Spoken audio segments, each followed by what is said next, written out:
Bueno, les queremos dar la bienvenida a todos los que nos acompañan. Bienvenidos a nuestro webinar del área de finanzas. Gracias por participar. Sigue entrando gente, por eso hemos aguardado algunos minutitos.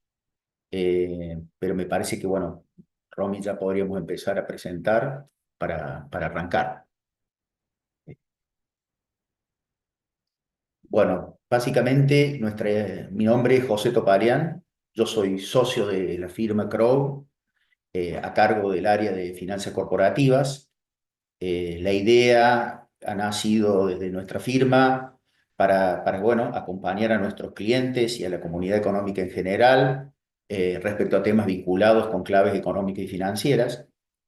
Eh, Antes que nada nos vamos a presentar. Para aquellos que conocen Crow, esta presentación, bueno, ustedes ya saben quiénes somos. Para quienes no conocen, Crow es una firma de auditoría, impuestos y consultoría que tiene presencia en la Argentina desde hace ya más de 80 años. Somos miembros de una red global de firmas de contadores y de especialistas en economía y finanzas que tiene ingresos globales por 5,3 billones, oficinas en 140 países. Básicamente somos una de las 10 compañías globales de servicios de consultoría, auditoría e impuestos. En la Argentina tenemos más de 400 profesionales y estamos prácticamente en las ciudades más importantes de la Argentina, donde se produce la mayor cantidad del PBI argentino, eh, desde hace ya más de 80 años, como decía al principio. Nuestros servicios, en general, son los servicios de auditoría, impuestos, todo lo que tiene que ver con contabilidad, pero además tenemos una área importante de consultoría con referente en capital humano, finanzas, marketing, consultoría estratégica y tecnología, todo lo que tiene que ver con transformación digital e inteligencia artificial, sustentabilidad y risk management. ¿Por qué nos hemos complementado con Fórmula? Hace un tiempo que venimos trabajando en esta alianza con Fórmula, porque entendemos desde el área de finanzas que nuestros clientes y la comunidad en general cada día necesita mayor información para tomar mejores decisiones. Una de esas áreas es muy importante, sobre todo en esta parte del mundo y en la República Argentina en especial, tiene que ver con los avatares económicos financieros que van sucediendo día a día. Eh, y decidimos buscar y hacer una alianza con Fórmula porque básicamente nuestros servicios son complementarios. Fórmula es una compañía especialista en todo lo que es wealth management, que es gerenciamiento de patrimonio, presta servicios transaccionales en operaciones de pago local, de gestión de garantías, todo lo que es estructuración financiera, y opera con las principales ALICs de la Argentina. Eso básicamente nos ha permitido a nosotros, a nuestros clientes y prospectos, trabajar en distintas áreas para darle soluciones integrales desde el punto de vista económico-financiero a nuestros clientes. Hoy nos va a acompañar para trabajar en este webinar. Nuestro orador principal va a ser Mariano Cáceres Colombo. Es socio de Fórmula, es socio fundador. Es profesor universitario, tiene una maestría en finanzas de la Universidad Torcuato Di Itela y una maestría en economía aplicada en la Universidad Austral. Desde este punto de vista, nosotros hemos considerado para este día algunas cuestiones que tienen que ver con lo que sucedió en el 2024 en términos económicos financieros y lo que entendemos que serán los principales drivers para el 2025. Dicho esto, Mariano, te dejo en tus manos la presentación. Buenos días a todos, gracias José por la presentación, un placer desde Fórmula formar parte de esta alianza y vamos a arrancar con lo que me toca, que me parece un hermoso desafío tratar de hacer la radiografía del 2024 y evaluar qué puede llegar a venir para este 2025. Yo cuando siempre trato de sentarme a hacer un análisis de las variables macro, Verdaderamente creo que puede ser por deformación profesional del mundo de la finanza. Siempre pienso todo en modo de flujo de fondos, es decir, un flujo de caja. Por lo cual, cuando evalúo las variables, pienso en, che, ¿qué me va a influir en los ingresos? ¿Qué me va a influir en los egresos? ¿Qué es el stock de deuda que tengo que pagar para el año que viene? ¿Qué me hace la inflación en esto? Es decir, voy a hacer un análisis pensando siempre en cómo voy a armar mi flujo de caja y en este caso el flujo de caja de Argentina. Es por eso que la agenda de hoy es qué nos dejó el 24, qué viene en el 25 y un poquito de mercado de capitales, de qué es lo que pasó y qué es lo que puede llegar a venir. En ese aspecto, el 2024 fue un año en donde había muchísimas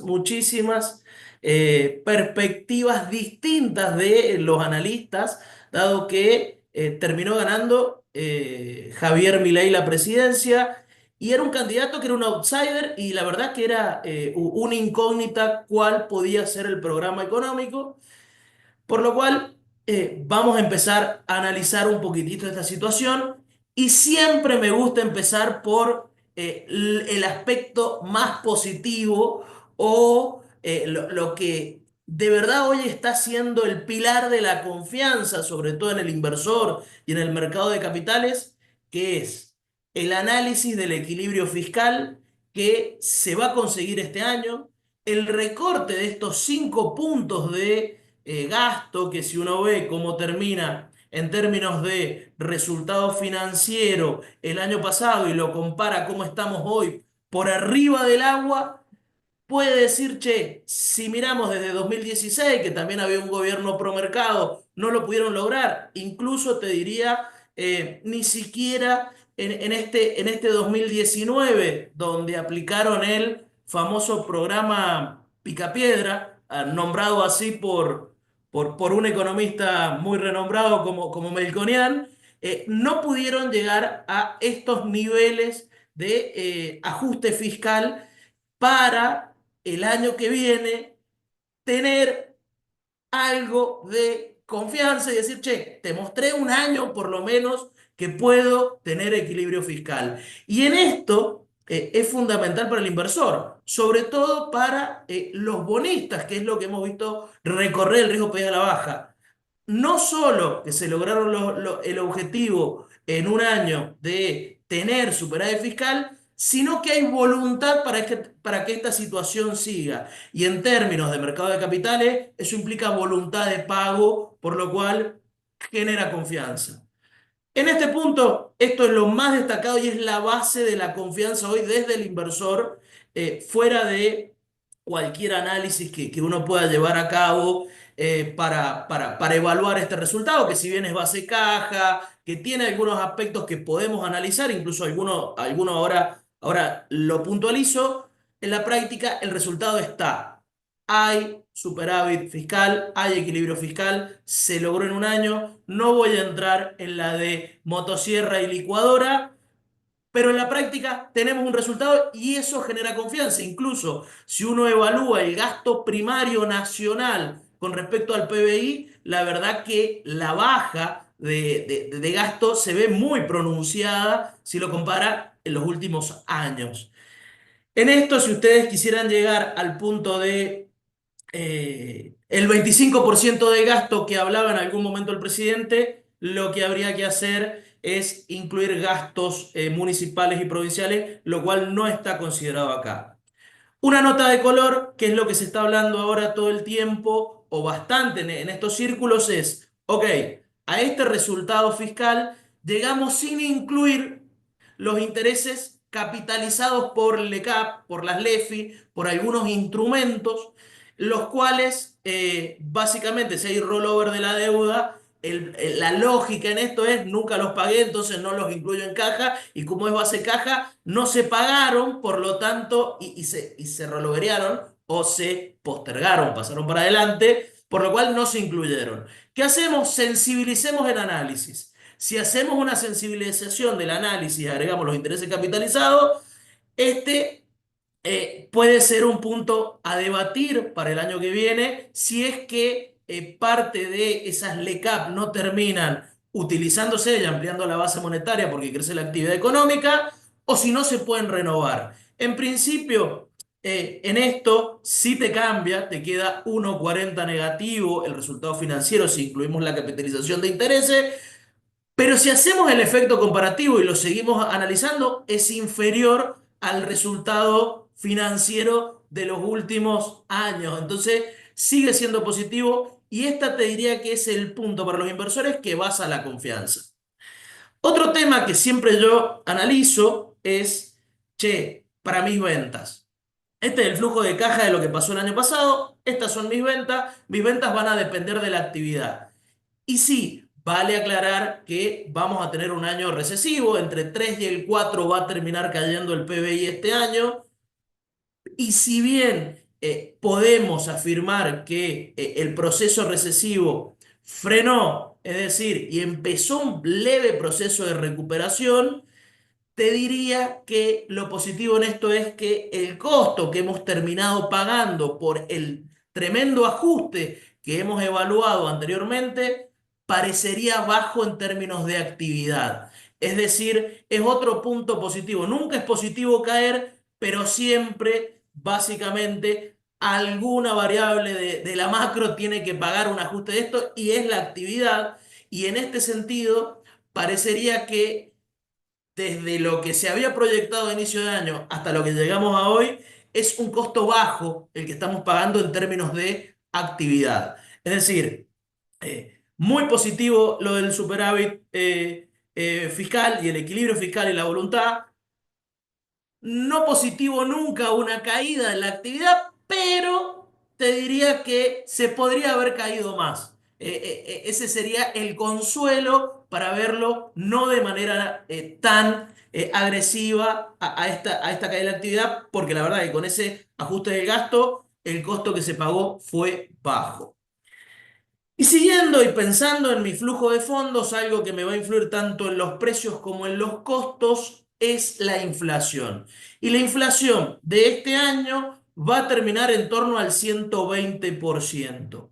La realidad es que el ajuste de bienes o la parte de bienes que es el que pondera el IPC viene muy parecido al 2%. Si bien este mes estacionalmente podemos tener alguna modificación por factores estacionales en algunos productos, en la práctica los bienes vienen pareciéndose al crawling peg, es decir, a la devaluación del 2% mensual, por lo cual la lógica empieza a apretar en que si eventualmente bajan de nivel la devaluación mensual, eso debería acompañar eventualmente esa situación. Ojo, en esto también me pueden decir, che, también hay caída de la actividad, eso te debe haber ayudado. Sí, ayuda, pero el proceso de desinflación parecería claro a partir de este último trimestre del año, en el cual podemos ver que lo más fuerte que me impactó en mis índices fue el componente de servicio, que básicamente se alinearon o se adaptaron los precios relativos que venían bastante atrasados. Queda un trecho todavía, pero eso en la práctica genera una situación de, ok, van a venir menos recortes a futuro y lo que, recorte no, menos subas a futuro, por lo cual en esto, en la práctica, es empezar a ver si hay un cambio en la forma de actualizar los sueldos, la forma de actualizar los precios, es pensando para adelante y no para atrás.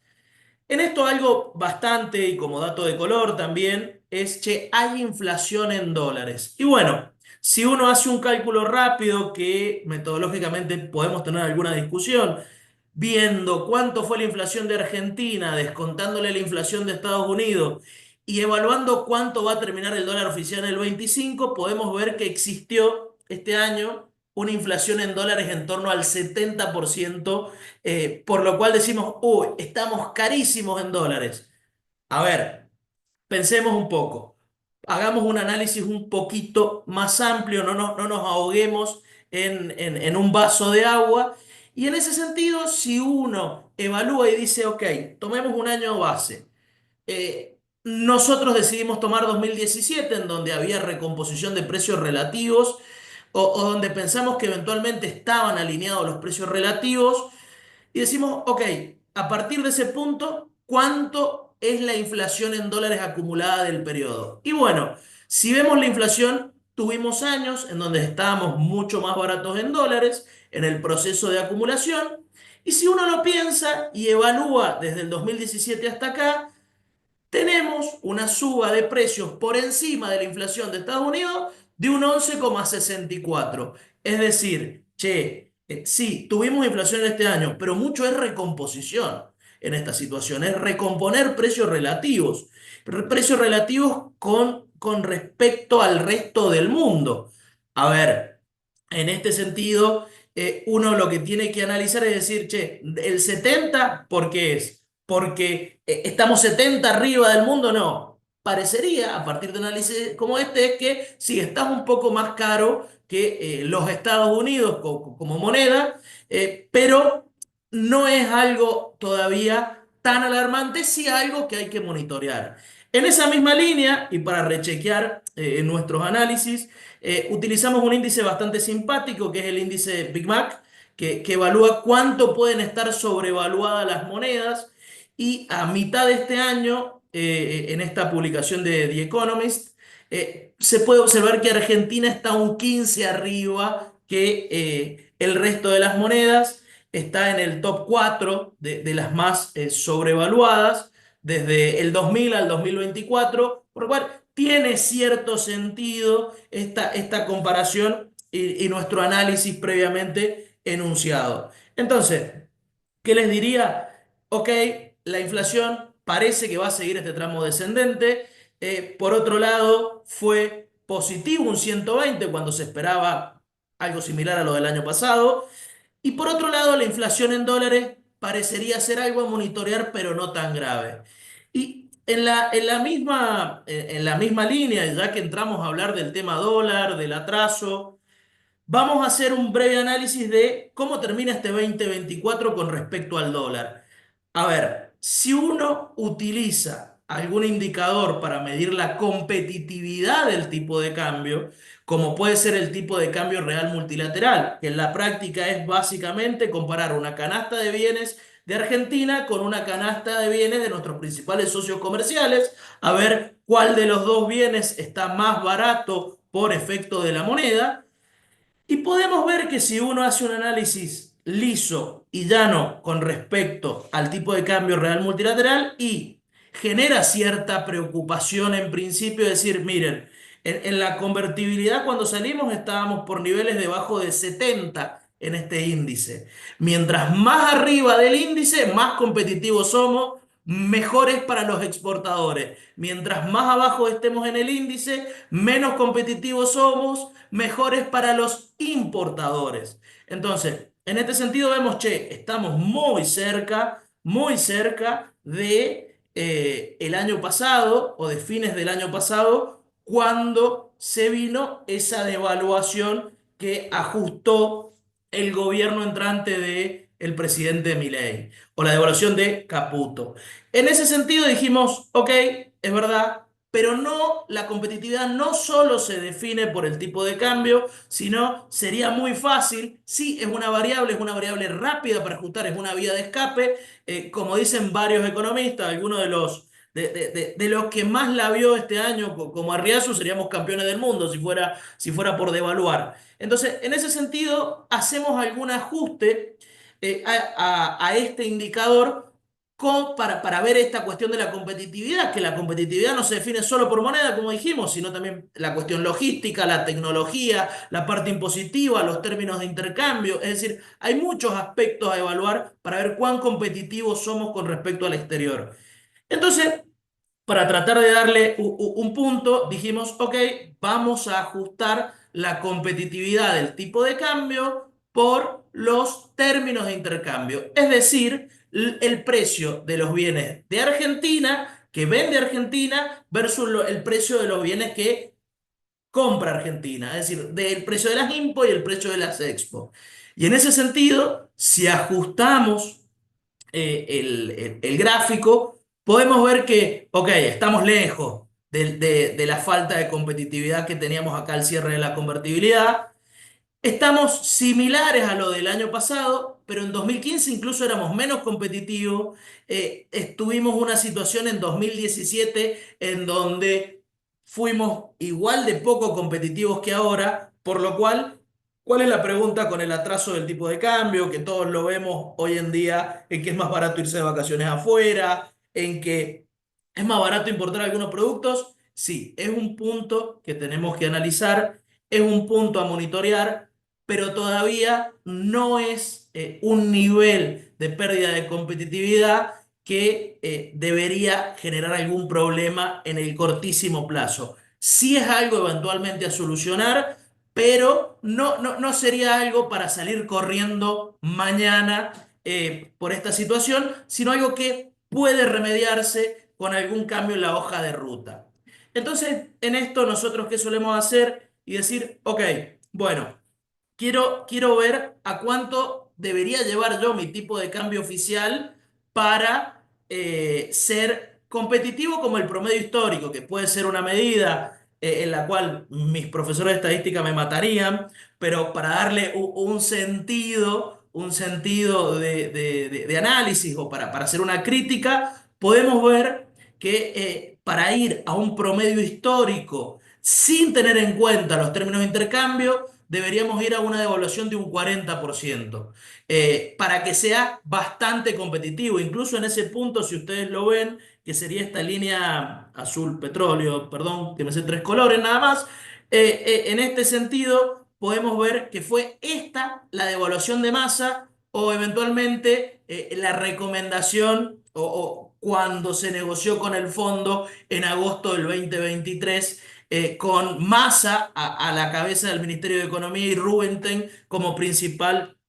asesor técnico. Básicamente fue la de manual, la del libro, se fueron a una devaluación en esos niveles, que es, ojo, lo que hay que monitorear a cuánto nos puede llegar a pedir el fondo el año que viene una eventual devaluación. En ese sentido, si nosotros lo ajustamos por términos de intercambio, podría ser a ir a un promedio histórico a un nivel más bajo, es decir, a una devaluación de un 30%, en donde la economía esté equilibrada. La verdad, son estas todas suposiciones o análisis, pensando que todavía vivimos con cepo. Siguiendo en esta dinámica de dólares, en esta dinámica de la inflación en dólares, caemos en el universo de las reservas internacionales o de la radiografía de nuestro Banco Central, que es el stock. Ok, si uno hace un análisis de las reservas brutas, puede ver que a la fecha se acumularon en torno a 7.800 millones de dólares en reservas brutas y que las reservas netas son aquellas líquidas para los próximos 12 meses, tenemos el aspecto principal de que seguimos trabajando con reservas netas negativas. Esto es posible porque todavía tenemos cepo y en la práctica te diría que partimos de 11.000 millones y vamos a terminar el año. Si consideramos el pago de capital e intereses que ya se retiró para hacer el pago en enero de los bonos soberanos en dólares, vamos a terminar en 8.000 millones de dólares aproximadamente si utilizamos metodología FMI, 8.000 millones de dólares negativos. Este sí es un punto el cual hay que monitorear seriamente y evaluar porque sí puede ser una cuestión que cuando el mercado vuelva a fijarse en esta situación, amén de lo positivo de la parte fiscal, puede ser uno de los puntos que te vuelva a generar volatilidad en el tipo de cambio a futuro. Ahora, positivísimo el blanqueo, podemos ver la suba de 15.000 millones de dólares de depósito de privado durante esa etapa, podemos ver que empezaron los préstamos privados en dólares, gran fuente de compra de dólares por parte del Banco Central en estos meses, por lo cual te diría, el blanqueo fue un aliciente muy útil para que sea un puente a la cosecha del año que viene, que es en el momento donde más dólares conseguimos.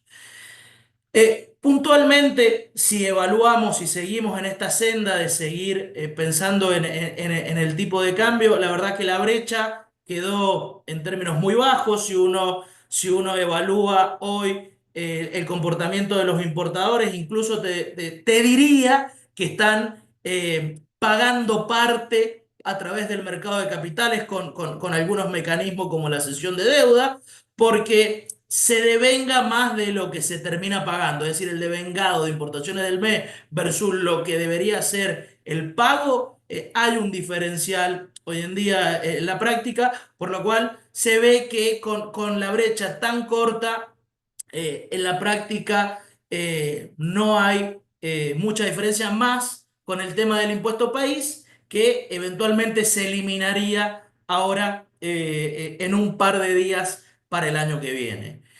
Y dicho eso, y para terminar el balance 2024, y vemos distintas variables que son sobre todo las que uno utiliza para toma de decisiones de inversión, y podemos ver y concluir a partir de un cuadro como este en que eh, el carry trade, es decir, la inversión en pesos, medida en dólares, fue una de las grandes estrategias del año. Si comparamos con una tasa Butler, que incluso puede ser superior a través de letras, con respecto a lo que se movió el dólar MEP en el mismo periodo, y podemos decir, che, la verdad que fue una estrategia muy buena durante este 2024, es decir, ganancias superiores al 50 y pico en dólares. Pero la otra conclusión que podemos sacar acá también, que, che, ojo que la variable que menos subió de estas que estamos analizando fue el dólar. Así que es un punto a guardar y a tener en cuenta, dado que es el carry trade, esta masa de pesos y muchos que salieron a hacer este tipo de estrategia, lo que te viene sosteniendo, sumado al blend, sumado a la venta de dólares por parte del gobierno, sumado al blanqueo, que nos ha generado esta situación de tranquilidad cambiaria que eventualmente puede seguir si es que en el sistema siguen los dólares del blanqueo y empiezan a utilizarse, a prestarse y empieza a motorizarse un poquitito la actividad económica a partir de ese flujo, la verdad te diría vulgarmente infernal de dólares que aparecieron de la nada, algo que pasa nomás en Argentina, aparecen de un día para el otro dentro del sistema 20.000 millones de dólares, solo en Argentina, no lo entenderías. Y hecho este análisis, che, ¿qué viene para el 2025? ¿Qué esperamos para el 2025? Y yo siempre cuando empiezo a pensar Argentina en 2025 y por mi experiencia como analista, lo primero que hago es cuántos dólares nos va a aportar la cosecha. Si la cosecha nos aporta muchos dólares, espectacular. Probablemente sea un año tranquilo. Che, hay sequía, hay algún fenómeno climático extraño, la verdad que empiezo a rezar porque probablemente sea un año convulsionado. Si uno mira las proyecciones de la Bolsa de Comercio de Rosario, en principio parecería ser un buen año en términos de stock vendido o de volumen en dólares, eh, por lo cual eso no debería presentar una preocupación, sí debería ser una preocupación que liquiden desde el agro para obtener los dólares.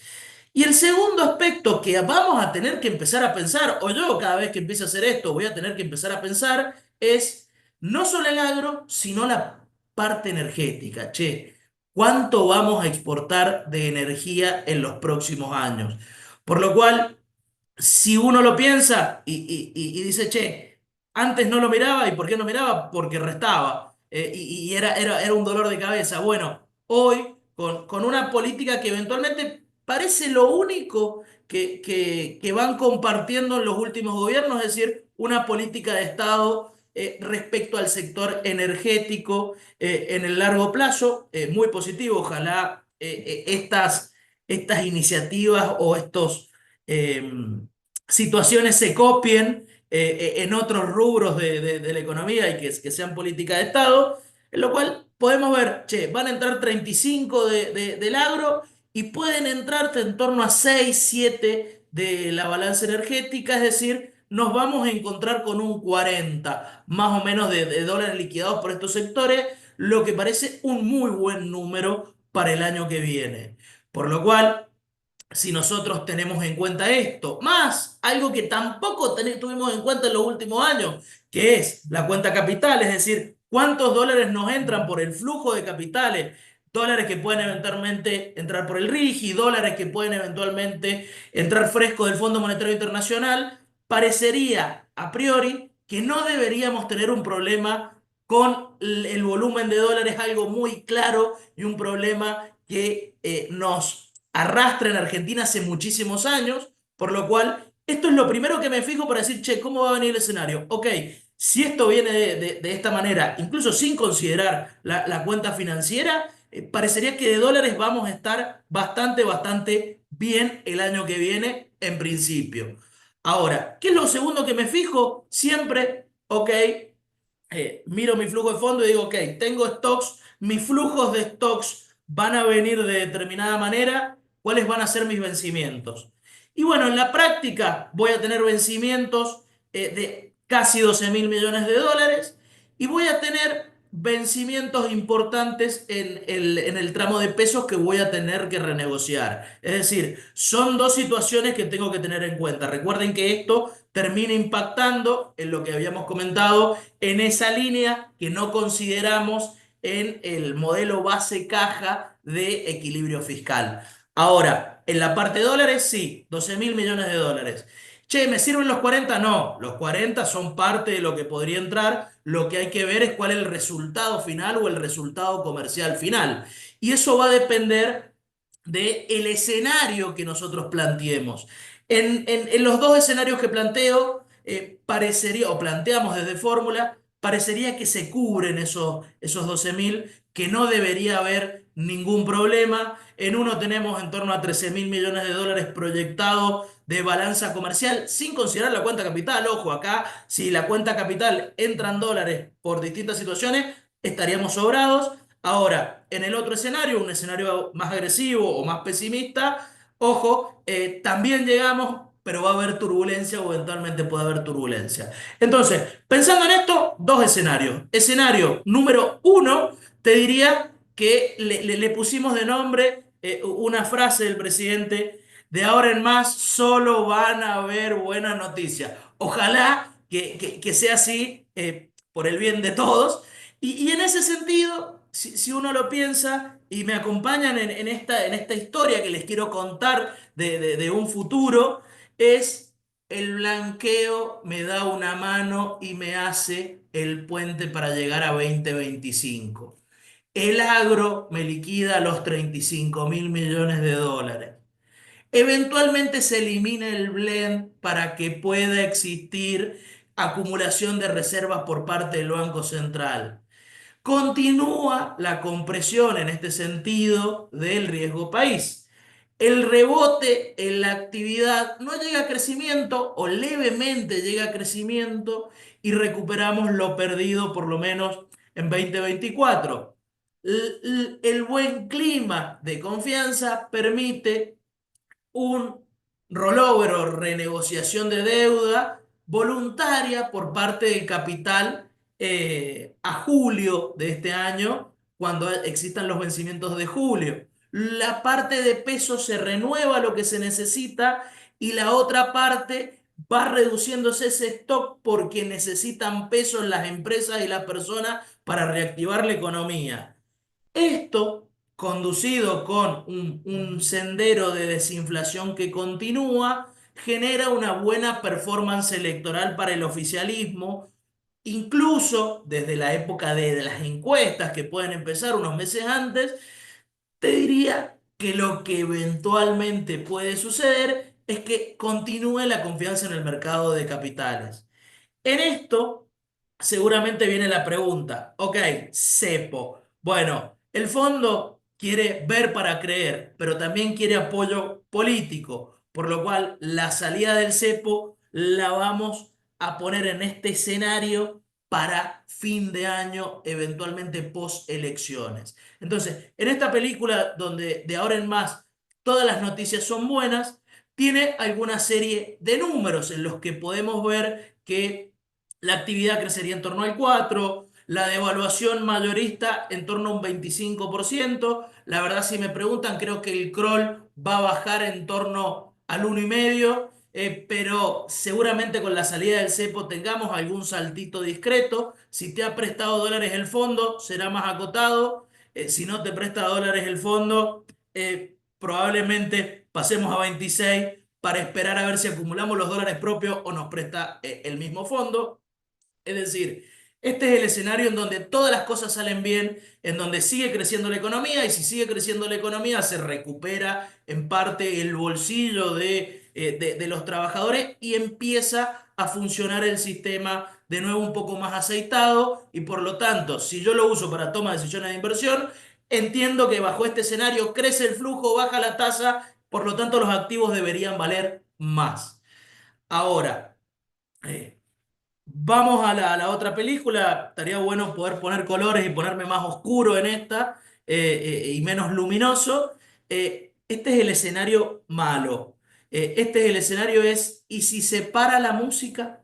Como en el juego de la silla, uno de los temas que parece atado con alambre es el tema reservas.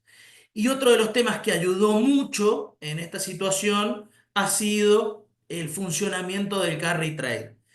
Ahora, hay eventos que pueden desencadenarme una volatilidad o un movimiento brusco en los tipos de cambio paralelos, lo que eventualmente puede mellar la confianza. Si mella la confianza, la gente, las empresas van a tratar de salir del carry trade, es decir, dejar de tener sus inversiones en pesos que me estaban dando rendimientos bárbaros en dólares. Salen a comprar dólares, eso genera una suba de la brecha, se empiezan a fijar de verdad en la competitividad y dicen, che, estamos poco competitivos, la actividad por lo menos frena esa recuperación. Eventualmente pueden abortar el proceso de desinflación, porque en la práctica el movimiento del tipo de cambio, como habíamos hablado, sobre todo el oficial, tiene un peso. Y acá se me abren dos ideas. Uno, puede ser que no se pueda salir del cepo del 2025, o el peor de los escenarios, una salida disruptiva y desordenada del cepo. ¿Qué triggers o qué disparadores tengo para una situación como esta? Bueno, la que siempre miramos, que es la madre de los precios de toda la economía, que es la tasa de interés de la Reserva Federal de los Estados Unidos, que cambien las perspectivas con respecto a la baja de tasas para el año que viene, que de verdad tenga un conflicto político y económico grande en nuestro principal socio comercial Brasil, que surjan algunos conflictos bélicos o políticos con consecuencias para mercados emergentes. De eso no estamos exentos. Si seguimos mirando, no sé qué otro presidente van a echar en estos días, no sé, en Europa. O creo que puede venir por el lado de la parte local, si es que hay una oposición que se rearma y encausa a todos los heridos de 2024 bajo un mismo líder y tienen altos niveles de aprobación en las encuestas. Es decir, creo que puede venir por esos dos lados. Hoy la imagen del presidente medido por Ditela es alta, es muy buena la imagen, por lo cual el tema crisis social todavía parecería que no está motorizado, no se motorizará nunca, porque llegarán al proceso o aguantarán hasta ese proceso de recuperación. Ahora, en estos dos escenarios, para cerrarlos, en la práctica te diría, che, en el escenario uno tenemos la posibilidad de que parece que el carry trade puede seguir muy acotado, muy fino. Yo la verdad que con los niveles de volatilidad que pueden tener hoy el tipo de cambio, los niveles que está, es alguien que le gusta tomar mucho riesgo el que vaya a hacer carry trade. Una inflación en el escenario uno en torno al 30%, y una devaluación en torno al 25%. Ahora, en un escenario más agresivo, una devaluación en torno al 90%, y una inflación en torno al 55-56% para el año que viene. Entonces, son escenarios binarios. O sale bien todo o pueden salir muchas cosas mal. Lo que sí parecería ser que dado las decisiones que hay que tomar, el año que viene es bisagra en esa situación. Tanto por los pagos que hay que llevar adelante en 25, 26, 27, hasta por la historia de los planes de estabilización como esto, en donde se ve si tiene éxito o fracasa a partir de los 18 meses. Entre los 18 y los 24 meses se ve en la práctica si el programa fracasó o si el programa fue un éxito. Por lo cual es clave. El año que viene es más binario que otros años, incluso te diría que el año pasado o este sería la práctica. Dicho eso y con estos dos escenarios en la cabeza, vamos a ir a hablar un poquitito de mercado de capitales, que es la información que nosotros tratamos de procesar siempre es para tomar decisiones de inversión o eventualmente de financiamiento. Y la pregunta, y más enfocado en inversiones ahora, es ¿FOMO o JOMO? FOMO, me imagino que deben conocerlo, Fear of Missing Out, que es miedo de perderme algo, y JOMO es Joy of Missing Out, que es la alegría o haber de disfrutar estar afuera de algo. Entonces, suele pasar cuando veo que todo sube, decir, uy, tengo FOMO, quiero entrar para yo también poder disfrutar de esta suba. Y si no entré y cae, decir, menos mal que no entré porque ya estaba tarde y estaba todo en precio. Bueno, ese es el trabajo generalmente que hay que hacer al momento de decidir. Por eso, tanto background de fundamentals hay que tener para la toma de decisiones. Y en ese sentido, lo que podemos ver es dos aspectos. Número uno, una baja fenomenal del riesgo país durante este año, medido por el ENVI. Básicamente el riesgo país es el costo de endeudamiento de una empresa o del Estado argentino con respecto a los bonos del Tesoro de los Estados Unidos. En ese sentido, la verdad que es una caída fenomenal del riesgo país, una disminución del costo de endeudamiento abismal, con una suba de bonos promedio en torno al 90% en dólares, considerando los servicios durante este año. Es decir, si vos estuviste de principio de año hasta ahora en alguno de estos bonos, seguramente le hiciste guita. Y lo que nos deja una tasa, y volviéndolo al riesgo país, nos deja una tasa en torno al 12%, 12,5% si tuviera que hacer una línea recta de costo de endeudamiento por parte de Argentina. Si ustedes se acuerdan, el año pasado eh, o incluso a principio de año eran niveles superiores a 30% en algunos momentos. Entonces, eventualmente, esta situación parecería ser que ha tenido un recorrido fantástico durante este año. Incluso te diría superando expectativas de los más optimistas en lo que tiene que ver con compresión del riesgo país.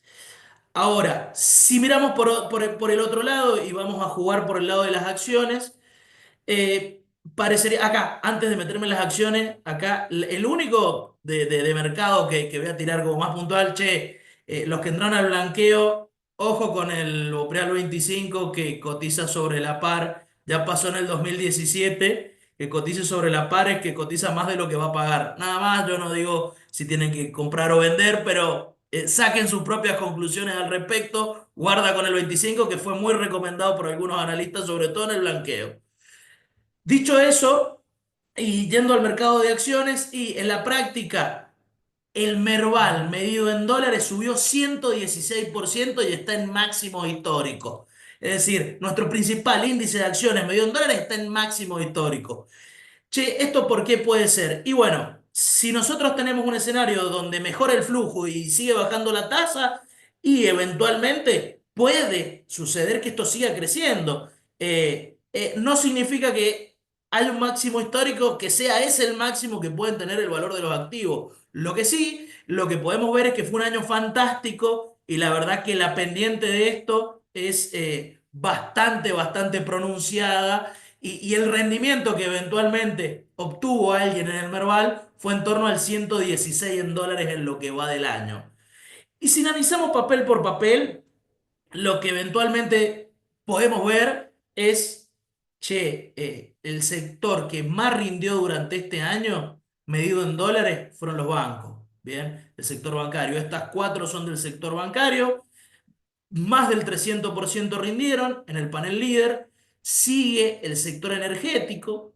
Y eventualmente del otro lado, dos de las que más rindieron en el top 3 del panel general también fueron del sector bancario. Es decir, che, fue muy buen año para los bancos este 2024. Fue muy buen año para todos los papeles. Si ustedes miran los números en dólares de rendimiento, salvo dos papeles que fueron muy utilizados, sobre todo a fines del año pasado como cobertura electoral, eh, en la práctica todos los papeles tuvieron excelentes rendimientos en dólares. Antes de meterme en esto, cerramos los escenarios. Eh, Escenario uno en la línea que veníamos conversando, de ahora en adelante son todas buenas noticias. En ese escenario, lo que uno puede evaluar en la práctica es, che, vamos a ponerle un número teórico, ok, nos vamos a un verbal de $2.300, $2.350, sobre todo les diría traccionados por el sector energético en esta visión, o si nos vamos a un escenario negativo como el que habíamos hablado, recortamos a los niveles de Merval que teníamos a mitad de año de este año. No los estoy llevando muy lejos, me los llevo a hace unos pocos meses si se da el escenario negativo. Ahora, en términos de riesgo país, si vamos a 400 puntos, que esto debería ir de la mano y correlacionado, entiendo que tendría una baja importante de darse el escenario uno, el riesgo país, que este número nos permitiría eventualmente ir a ese rollover de deuda o a esa renegociación voluntaria de deuda a mitad del año que viene. Ahora, en este escenario, claramente van a tener que pagar porque 1.200 no es un número para hacer ningún rollover. Y si tengo bonos, seguramente pierdo plata si se da este escenario. Es decir, es binario. Un escenario en donde decimos, ok, vamos a seguir creciendo, el flujo que viene es importante, en la práctica vamos a tener tasa más baja, la economía se va a reactivar, hay sectores que nos van a ayudar a hacer la transición para ese milagro energético y de acá al 2030 que eso me genere más de o en torno a 60.000 millones de dólares en exportaciones de energía, o tenemos otro escenario que es el sombrío, oscuro, che, me parece que todo está muy caro para los términos macro de ahora, estamos en máximos, por lo cual en la práctica debería ajustar a precios inferiores tanto bono como acciones. Y en esta está la decisión de el joy of missing out o el fear of missing out. Cada uno deberá evaluar en la práctica qué escenario espera, porque tiene algunas cuestiones subjetivas siempre esto, espera que pueda ser el ganador o pueda ser ese escenario en el cual me convenga a mí entrar a invertir o tomar decisiones en base a qué escenario. Dicho eso, yo te cierro, José, con la frase de Warren Buffett. El tema es saber en qué momento estoy parado o ver el promedio si hay miedo o codicia. Por lo cual, como dice el mejor inversor de la historia, hay que invertir cuando los otros estén con miedo y hay que irse a la casa cuando todos los otros estén codiciosos. El tema es evaluar el momento y el punto exacto en el cual estamos. Para cerrar, escenario binario 2024, te diría con un diagnóstico macro pensado desde el mercado de capitales positivo. La principal deuda puede ser lo que tenga que ver con el Banco Central, en la lógica de lo que se podía ajustar. Y por el otro es un 2025 binario, el cual si siguen saliendo las cosas bien, puede salir muy bien. Si hay algún punto de estos que nos pueda sacar de esta senda positiva, hay cosas que están atadas con alambre y que podrían llegar a complicarnos el escenario para el año que viene. Bueno, Mariano, muchas gracias por tu exposición. En honor al tiempo que, bueno, llevamos ya en la presentación, nosotros hemos resumido en un par de preguntas las que venimos recibiendo, y cualquier cosa y cualquier duda que tengan en forma particular las responderemos individualmente. Resumiendo esto, Mariano, hay dos cosas que según nos estamos recibiendo, preocupan u ocupan. Una siempre es hablando del cepo, vos ya has dicho en los escenarios más o menos cuándo estimarías la salida del cepo. El tema del salto discreto, la Argentina cada vez que salta, salta mucho y ese overshooting, estimás en qué niveles podría deber estar, depende de los dos escenarios. Como dijimos en el escenario de que salgan todas las cosas bien, yo creo que el fondo te va a pedir, che, yo te presté en el 2018, 19, y no me cumpliste, quiero ver que cumplas. Ok, te cumple 2 años, 2024 y 2025, pero además te voy a pedir apoyo electoral, es decir, ganame las elecciones. Por eso nosotros entendemos que si yo tuviese que entrar en esa negociación, voy después de las elecciones, si soy el fondo, y te presto. Y te voy a pedir un salto discreto. En la práctica, yo creo que vamos a ir a un salto discreto, por eso si uno piensa y dice, che, ¿por qué te da 25 o algo así tu proyección si creemos que el crawling peg va a bajar? Y porque probablemente tengamos un salto discreto en torno al 12, 15, 20, que podría no traducirse en inflación en la práctica, o con un pass-through normal, un pass-through de un 30%. Cuando digo pass-through es traspaso a precio de esa devaluación, en torno a un 30%, es decir, que no sea un shock tan grande y dejarlo en términos competitivos. ¿Por qué? Porque voy a tener los dólares para salir a defender si me presta el fondo, los dólares frescos para salir a defender un tipo de cambio que me sirva. Y yo no creo, a ver, yo no creo que vayamos a flotar dentro de poco. Es decir, podemos salir del cepo, pero no creo que los dejen flotar, porque creo que no estamos educados todavía para poder flotar, por lo menos en el corto plazo. Entonces, te diría que en un escenario bueno, entre un 10 y un 20% podría ser el salto discreto, con un traspaso a precio de un 30%, y en un escenario malo, te diría que habría que pensar, en un salto importante, porque los paralelos se te van a ir, entonces tenés que pensar en torno a un 50 o un 60% de base en un escenario malo. Y ese sí va a tener un traspaso a precio, me parece bastante más importante, fuera de que está menos, digamos, monetizada y menos pesos en la calle, pero ese escenario sería el agresivo. Pero vamos con el de las buenas noticias, que termine el año con buenas noticias. Por favor, José. Está bien. Y el otro tema es, teniendo en cuenta que vos estabas hablando recién de que tenemos los máximos históricos de Merval, ¿qué oportunidades se puede llegar a ver? ¿En qué sectores, por lo menos, vos Bueno, ves las eh, oportunidades? excelente la pregunta. Hay que ser selectivo. Es decir, eh, entiendo que el sector energético, no tiene correlación con su pasado histórico. Es decir, che, yo tengo, una casa de comidas y solo hago comidas para los pibes del barrio. A partir de ahora me contrató una empresa, multinacional, para darle de comer a sus 50.000 operarios.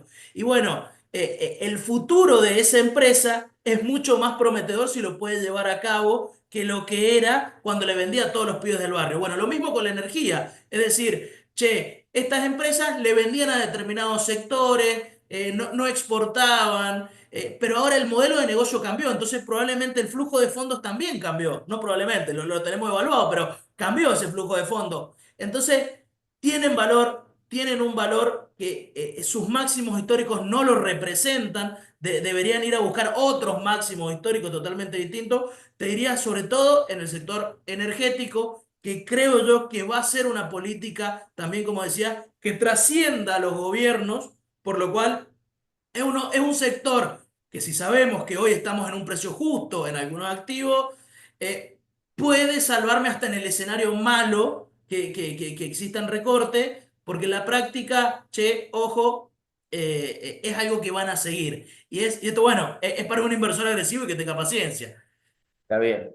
Y el otro tema, por último, para ir terminando, ¿Qué grado de probabilidad le das al escenario uno y 2 que has planteado, teniendo en cuenta, bueno, todo lo que lo que has venido exponiendo?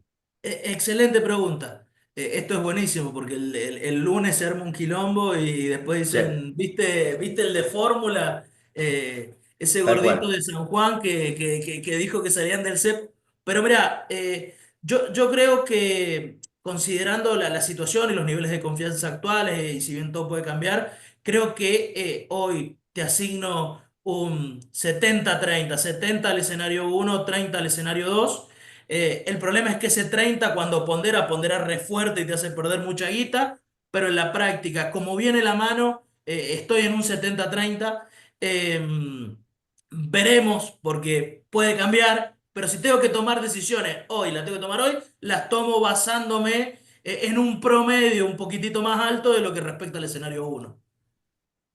Bueno, creo que en honor al tiempo que le hemos dispensado todos, me parece que eh, podríamos ir dando conclusión a todo esto. Primero que nada, les quería comentar de que estos ciclos, los ciclos de reflexión en términos económicos financieros van a seguir en el 2025 por parte de nuestra firma y la alianza que tenemos con Fórmula. Eh, el cronograma de estos ciclos indudablemente va a ser ya publicitado y expuesto en toda nuestra plataforma y redes sociales. Y si bien hay algunas preguntas que no pudimos responder por una cuestión del tiempo de todos, allí está nuestro mail donde pueden escribirnos o podemos empezar a interactuar con la gente que ha participado y básicamente esta presentación también va a estar en nuestras redes. Así que a todos muchas gracias por participar y que tengan felices fiestas.